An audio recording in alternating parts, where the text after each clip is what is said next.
गम गम गम गणपते नमः। ओम ऐं नमः। ओम श्री सद्गुरु देव भगवान की जय। ओम ओम ओम ओम ओम ओम ओम ओम ओम ओम ओम ओम ओम ओम। हाँ, सत्यम शरणम गच्छामि, सत्यम शरणम गच्छामि, सत्यम शरणम गच्छामि। सद्गुरुदेव भगवान के चरणों में वंदन, ओम समर्पण। नारायण नारायण नारायण नारायण नारायण नारायण नारायण नारायण नारायण। सत्यम शरणम गच्छामि, सत्यम शरणम गच्छामि, सत्यम शरणम गच्छामि। मेरे देश के भाई बंधुओं, माताओं, सज्जनों, जैसा कि आपको जानकारी है कि मैं परम पूज्य संत श्री आसाराम जी बापू जी का शिष्य हूँ और मेरे गुरु भाई भी बहुत लोग, गुरु बहनें भी हमसे जुड़े हुए हैं। मैं उन लोगों को, सब लोगों को उनके हृदय में गुरुदेव का वास है। मैं उन सभी गुरु भाई बहनों को मैं सादर नमस्कार, हरिओम करता हूँ। कहना यह था, तमाम जगह से अभी हमारे पास भी फ़ोन आता है मेरे प्रेमी गुरु भाइयों का और गुरु जी के भक्तों का, परम शिष्यों का, जो कि मेरे गुरु भाई बहन बापू जी के बाहर न रहने से बहुत व्यथित हैं, बहुत ही दुखी हैं, बहुत परेशान हैं। अब इतना परेशान हैं कि बस गुरुदेव की कृपा है कि वो लोग संसार में जीवित हैं, खा पी रह रहे हैं, लेकिन उनकी परेशानी आखिर हो क्यों नहीं। एक माता पिता के ने जन्म देते हैं और हजारों लाखों करोड़ों माता पिता के बराबर परम पूज्य संत श्री आसाराम जी बापू जी सद्गुरुदेव भगवान हैं। सभी का बापू जी ने कल्याण किए हैं, सभी का उद्धार किए हैं, सभी का बेड़ा पार किए हैं। इसलिए सबके मन में यह भावना है कि मैं गुरुदेव का दर्शन करूं, गुरुदेव मेरे प्रसन्न रहें, गुरुदेव मेरे सुखी रहें, आनंद में रहें और एक सुंदर आश्रम में ही रहें। ऐसा सभी भक्तों का अपना भाई इच्छा है, मानना है, होना भी चाहिए। लेकिन आज ये स्थिति आ गई है कि बापूजी 11.5 वर्ष से बराबर एक दिन बिना राहत पाए हुए भी जोधपुर के जेल में निवास कर रहे हैं। जेल तो जेल होता है दोस्तों, जेल जेल होता है। 11.5 वर्ष एक जगह रहना, हम तो कहते हैं अपने घर में किसी को बंद कर दो तो वो भी शायद जिंदा बचे। तो बापूजी वहाँ कैसे झेल रहे हैं, ये तो गुरुदेव हैं, सर्वसमर्थ हैं। इसलिए ऐसे ऐसे गुरु भाई का फोन आता है कि भैया कुछ ऐसा करो कि मैं बापू जगह जेल जाता हूँ, बापूजी को छोड़ दिया जाए।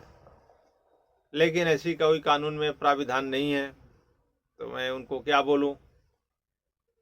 और बहुत सारी जगहों से मैं उनको बताता हूँ कि भाई बहनों,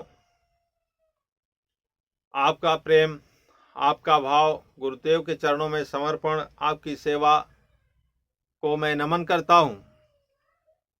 लेकिन जितनी मेरी औकात है उस हिसाब से मैं कार्य कर रहा हूँ, जितनी मेरी क्षमता है उस हिसाब से कार्य कर रहा हूँ। और बापूजी के लिए, बापूजी की आज्ञा में 2005 से कंटिन्यू बराबर सेवा में है, समर्पित होकर के गुरुदेव के चरणों में समर्पित मतलब ऐसा समझ लीजिए कि मैं गुरुदेव के चरणों में समर्पित हूँ। आश्रम हमारा एक मतलब श्रद्धा का केंद्र है। बापूजी का निवास रहा है वहाँ, इसलिए हम उस आश्रम को, हमारे लिए वो भी पूजनीय है। लेकिन मैं आश्रम वासी नहीं, गुरु जी के वासी हूँ और गुरु के चरणों में समर्पित हूँ। ठीक है। बहुत जगह बात आता है कि मैं आश्रम में समर्पित हूँ, तो क्षमा करिएगा, मुझे आश्रम में समर्पित होने की कभी विचारधारा नहीं आई। आश्रम की सेवा जरूर है, कर सकते हैं, जो भी सेवा है सभी करते हैं, लेकिन मैं गुरुदेव के चरणों में समर्पित हूँ। ठीक, समझ गए होंगे आप। तो अब क्या है कि अब इसी कड़ी में मैं बताना चाहूँगा आप लोगों को कि बापूजी, पूछते हैं लोग कि कैसे आएंगे। बापूजी के आने के मात्र 3 रास्ते हमको समझ में आता है। वो कौन कौन से रास्ते हैं जरा आप समझिएगा। पहला रास्ता तो यह है कि बापूजी खुद संकल्प कर दें। बापूजी खुद संकल्प कर दें तो आ जाएंगे। और लेकिन समस्या यहाँ यह आ रही है कि बापूजी बोल के गए हैं कि मेरा कोई संकल्प नहीं होगा, मेरी कोई इच्छा नहीं है, न अंदर रहने का न बाहर रहने का। हमारे गुरुदेव होते तो हम सोचते तुम्हारे गुरुजी जल जा रहे हैं, तुम जानो तुम्हारा काम जाने। तो बापूजी का एक पैसा समर्पण संकल्प नहीं है बाहर जाने या अंदर रहने का। और जो प्रकृति सृष्टि के द्वारा हो रहा है उसको झेल रहे हैं, और इन सरकार षड्यंत्रकारियों के द्वारा जो हो रहा है उसको भी झेल रहे हैं। और हम साधक जो है केवल मूक दर्शक बने हुए हैं।